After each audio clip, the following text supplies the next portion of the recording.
Hi, my name is Kate and welcome to Habits of a Modern Hippie. Today we are going to be talking all about dehydration. Nope, not the you're not drinking enough water, but all about dehydrated fruit, how to do it, and all of that fun stuff. So I am a big fan of snacking on dehydrated fruit or fruit leather, things like that, which is probably why I have raspberry seeds all in my teeth right now. With a gardening season coming up, you can absolutely use these tips for dehydrating produce that's coming out of your garden. But specifically in my case this time, I was a dingbat and went to Costco hungry. Worst idea ever. For one, your wallet, and two, when you buy too much food, it's going to go bad, and I don't want that to happen because that's such a waste. So I ended up getting strawberries, kiwi, apricots, and raspberries. Note, you guys know I don't have a roommate, so eating that much fruit all at once is insane. So what I did is I made some fruit leather and dehydrated fruit slices. They're super simple to make. You can use an oven, or I have a giant 9-tray dehydrator that I borrowed from my mom probably 5 years ago and haven't given back yet. Shh. But I love it, but you can also get a smaller dehydrator online. I know there are a bunch of different ones on Amazon. I'll link some of my favorites down below. So to make dehydrated fruit, all you need is whatever fruit you're using, a little bit of lemon and some water. And depending if you like sweetener or not, you can use a sweetener. I think because fruit is sweet enough already and you're going to take all of the water out of that, so the sweetness is really going to get concentrated that you don't need any, but you're more than welcome to add some as well. I made dehydrated strawberries, so they're nice and crunchy, and I'll put close-ups of these as well. Dehydrated kiwi. This jar had been full like 10 minutes ago before I started filming, but these are so delicious that they keep working their way into my mouth. I made raspberry fruit leather and then apricot fruit leather. We're going to start off by making an acid bath. Some fruits like the kiwi I'm about to work on brown when they're exposed to air. Think about guacamole without the lime. So I'm adding 1/4 cup of lemon, the acid, to 4 cups of water. If you want an extensive list of which fruits need acid, I'll be talking about my favorite reference book at the end of the video. I'm starting off with kiwi here. You're going to want to peel the skin off. I'm using a Y peeler to make it easy, and then cut thin, uniform slices. By the way, I'm adding all of these food scraps into my compost bin. No waste. Dip each slice into your acid bath and place the coated slices onto your dehydrator mesh tray or a baking pan lined with parchment paper if you're going to use an oven. Next, I'm moving on to strawberries. No acid needed. You want to de-stem and take out the strawberry hull, the white part if you'd like. I'm using this ridiculous looking strawberry huller that I love. Slice your strawberries in thin, uniform slices and pop them onto your tray.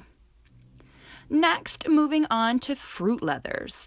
These are essentially grown-up fruit roll-ups. I'm de-stemming these apricots, halving them, and then popping them into my food processor. If you don't have a food processor, a blender works as well. And then, because these do need acid, I'm squeezing about half a lemon in. Now, I'm not going to add sugar because these apricots are sweet on their own, but if you wanted to add a little bit of sugar, now is when you do it. Pulse until smooth and then pour onto your tray. If you're using a dehydrator, you'll need some non-stick dehydrator sheets. You spread that into a uniform layer and then tap the tray to even everything out. Lastly, I'm making a raspberry mint fruit leather. This is one of my favorite combinations. Raspberries don't need lemon, so I added just the plain raspberries and the mint leaves without the stems to the food processor and blended until smooth. If you're not a fan of raspberry seeds, I don't mind them. You can strain this before you pour onto your sheet. Now, fruit in general dehydrates at 130 degrees Fahrenheit. Your dehydrator will likely have a preset, mine does. If you're using an oven, set it at the lowest temperature you can. Depending on the water content of your fruit, it can take up to 20 hours to dehydrate fruit. I set my dehydrator for about 18 hours. And the great thing about dehydrating is you can't really over dehydrate. Once the water is gone, it's gone. If you are using an oven, check every few hours until the fruit is dry to the touch and pliable.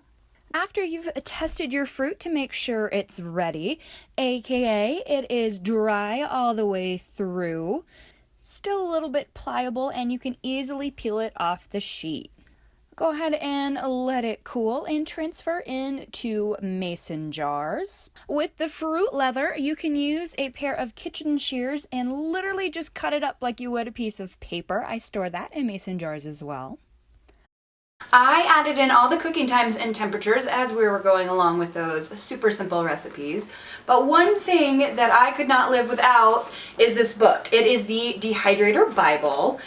Essentially, it has anything that you need to know about dehydrating anything.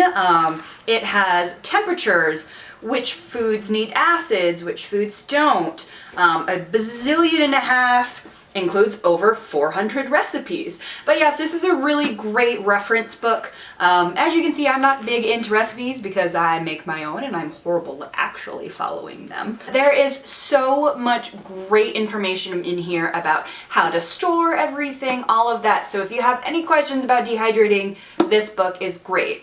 It was actually sent to me as a review copy for my blog, and I am doing a corresponding blog post for this. So if you'd like to see the recipes and kind of everything written down, you can pop down to the description box and it's the first link. One of my favorite things about this book is that it shows you that you can pretty much dehydrate everything. Everything from fruit, veggies, herbs, jerky, meat, all of that. Taking all of the water out of those foods makes it last for so long and pretty much indefinitely. As long as you keep your food in airtight jars, like this one is a ball jar, they should really last a really long time. You'll notice that they start to go off or moldy or something, and that might mean that the jar had been opened and things like that. But because those foods no longer have any water in them, it's really hard for them to go bad. If you liked this video, please give it a big thumbs up. And if you have any more questions about dehydrating things or you want to see any specific dehydrating videos, let me know in the comments below. I always love looking at the comments for future video ideas, and I can't wait to get into the garden, so maybe I'll do some dehydrating from there as well. If you haven't already, make sure to hit that subscribe button down below, and we will see you again soon. Bye! I have 5 different solutions we're going to go over today that are all natural, super easy to do. You can do them at home and they only require a few ingredients. So we're going to go over an all-purpose cleaner plus lemon,